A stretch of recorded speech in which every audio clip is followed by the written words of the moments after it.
laqad faza almuti'u almuttaqi, hakika amefaulu yule ambaye anayetii amri ya Mola wake na akamwogopa Mwenyezi Mungu. Wewe ukiwa miongoni mwa watu ambao wanafata amri ya Mwenyezi Mungu, ukawa unamwogopa Mwenyezi Mungu, unafata vile Mwenyezi Mungu alivyokuamrisha, umeacha yote ambayo Mwenyezi Mungu amekukataza, wewe umefaulu fi dunia wal akhirah. Wa khasira almudhnibu shaqi, na yumo ndani ya khasara mtu yoyote ambaye anafanya madhambi, na hii madhambi imemfanya amekuwa ni mtu muovu. Madhambi imemrudisha nyuma, imevunja uhusiano wake na Mungu wake, imehatarisha pepo yake, na yeye bado anaendelea tu. Kwa kweli huyu yuko ndani ya hasara. Wa halaka al-asi al-mu'tadi, na ameangamia yule ambaye anaendelea kumaasi Mwenyezi Mungu wala hawachi. Miaka inakwenda, siku zinakatika, umri unakwisha, anakaribia kuondoka, yeye bado yumo ndani ya starehe zake na maasi yake. Kwa kweli huyu ameangamia tayari.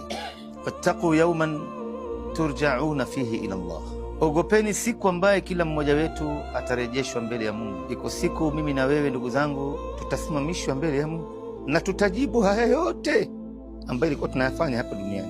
Mwenyezi Mungu anakula kiapo ndani ya Qur'ani, anasema fa wa rabbik lanas'alannahum ajma'in amma kanu ya'malun. Wallahi, Mwenyezi Mungu anakula kiapo na Mola wa Muhammad, wallahi nitakwenda kuwauliza wote hawa kwa yale yote ambayo waliyafanya hapa duniani.